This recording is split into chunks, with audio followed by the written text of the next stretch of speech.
Hello everyone, this is going to be the final video on for statements, and I'm going to use like 3 demos to illustrate how some programmers use for loop in their day-to-day activities. Yeah, in the previous demo we created a variable called days, which is a list containing days of the week, and we wrote another script which is here for x in days. We printed the days. It just said the day is this and that. We can make these messages more interactive and more meaningful by bringing things like day 1 is this, day 2 is that, day 3 is this. How do we go about doing that? Just a slight modification needs to be made to this existing code here.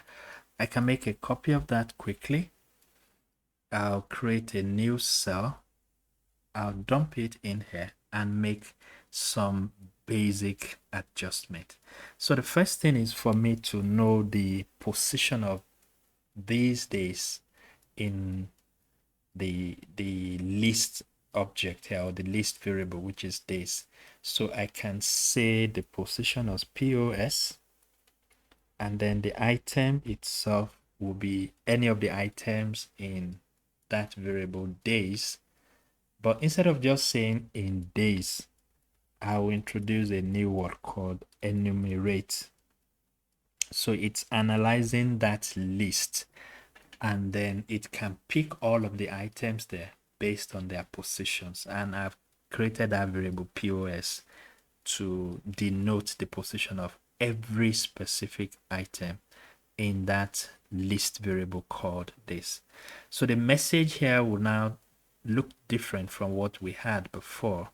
I can write it using the F notation. I can write it using the format symbol. So I can just say the something is something, and that's basically the construct that we want to use here. So what that means is that I'll use the format notation and say day what, the position of the day, and then the name of the day will be indicated as the item here. But I know first position is going to be 0. Sunday is 0. So if you run this, you will get things like day 0 is Sunday, day 1 is Monday, and the likes. And this really doesn't make too much sense, because you wouldn't want your day 0 to appear here. What our mind will read is day 1 is Sunday, day 2 is Monday, and so on and so forth. So what you can do with that is to make a slight adjustment to that code. We'll retain the old one. We'll just make a slight adjustment to this and say the original position plus 1. And this should do it for us. Yeah. So we now have day 1 is Sunday, day 2 is Monday, and so on and so forth. So it works pretty well. That's one use case scenario. A second use case scenario is what I was trying to do in the previous demo on list comprehension. We'll go back to that code and say I do have a situation where I want to play around with the days of the week. I already know these are the elements that I have in the days, Sunday through Saturday. Now, but I may not need all of the days in my code. I may need some specific ones. So how do I go about doing this? So I can come around and say, give me some elements, or I call them choices.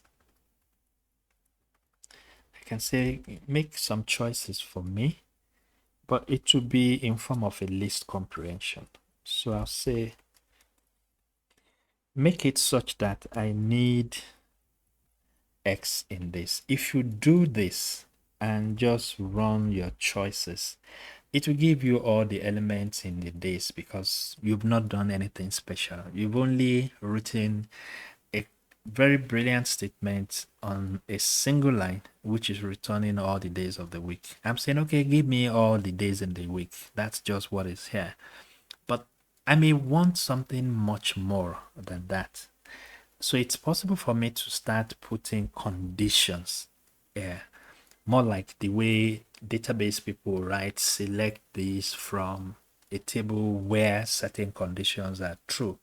But here I can't put where clause. It's not acceptable, but I can put if clause. It replaces my why. My if statement is going to be within the square bracket. So I can put my if clause here. So I can say where x starts with, for instance, s. This will give me all days of the week starting with s. That's what I have written here. Look through all days of the week, but I'm only interested if the name starts with s. That is what this clause is doing here. And when you run it, it tells me, oh, really? Let's check. It says there is an error. So it should be, if s starts with x is the variable. Okay. If it starts with s, it should give me, let me see what the error message is. It returns nothing. Really? That's strange for me. Okay, so what if I say ends with? It says nothing. I don't believe that. Let me see. If x is equal to, let me start from the most basic. If x is equal to Saturday, yeah, correct. This one is showing me Saturday. If I extend that, because the string method should work in here. So if I say x is ends with,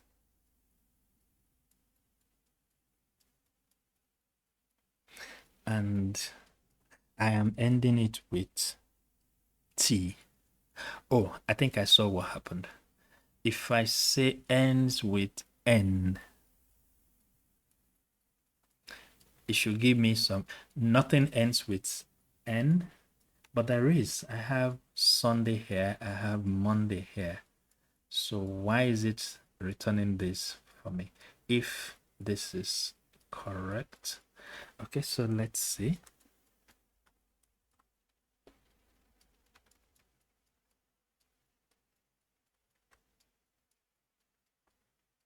All right, so this is the correct syntax. So if the day, the specific day that is being returned for you ends with this character n, I want you to return it. So it brings out Sunday and Monday for me. And that means that, okay, I haven't fixed that error of ours. If you go in and say where the day starts with maybe a W, it should return just one element, and that should be Wednesday. And you can do all sorts of, arrangement now based on this construct. You may say where, you can even say where it contains something. I can say where it has t in position 1, where the first character is t. So I can do this.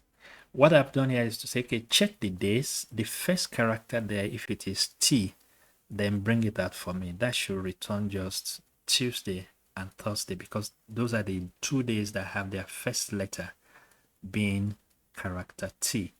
You can play around with so many other possibilities in this scenario. Now the last demo I'm going to do on the use of for statement is going to be how you combine two lists together in a single construct and then make sense out of them. So let's say we have fruit list, and then we put 3 items there. The first one is apple. The second fruit here is banana, And then the third fruit we're adding here is maybe we just say orange. Okay. And then we can go in and put colors as another list. Apple, we will probably use it as red, even though there are other options. Banana is going to be yellow. And then orange is orange. There is no other thing we can do with this. Okay, so I haven't done this. It's possible for us to construct statements that will look like apple is red, banana is yellow, orange is orange, using for statement. And it will look like this. I'll say for F, C in zip, I am combining two elements, two lists. In this case, I have my fruits and then I have my colors. Now I'm using F to denote fruit and then C to denote color. So what do I go ahead to do? I'll say print a statement that will look like F. If I can say the color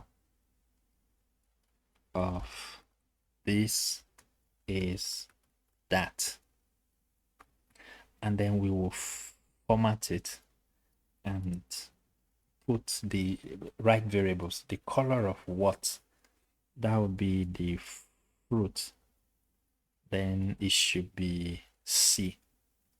Yep, so this should be the construct. We will run this and see what we get. Yeah, the color of apple is red, the color of banana is yellow, the color of orange is orange. This is possible because I use this function here to match apple to red, banana to yellow, orange to orange. You can have multiple items like that, and if you need to map them to one another, you can use zip as a basis for doing that. Just ensure that the number of items you have in this list matches the number of items you have in this list, and then you can loop through the combined list to construct a flexible statement like this, which allows me to say the color of one particular fruit is the color that matches it because we are zipping the two elements. So this is another way in which people can use for loop statement in Python. There will be many other reasons for us to use it, so we need to get used to the different contexts in which it can be used. So in this video, we've seen 3 examples of how we can use for statement. First time, we used it to enumerate the elements in days by giving their day positions and the names of the days as shown in this code. And then we played around with list comprehension based on different conditions for filtering the number of days that we would like to see on the screen. The first one here just shows us everything. The second one focuses on Saturday. This one focuses on elements ending with N. There should be 2 of them. This one starts with W. That should be 1. And then we looked at all other variations before getting to zipping 2 lists and looping through them to see how elements in one list match elements in another list by constructing a statement like this. This, I feel, should empower you to do more as Python programmer. If you find this video very useful, click on the like symbol, give me your comment. I look forward to seeing you in the next video where I'll be talking about while statement. See you then. Bye for now.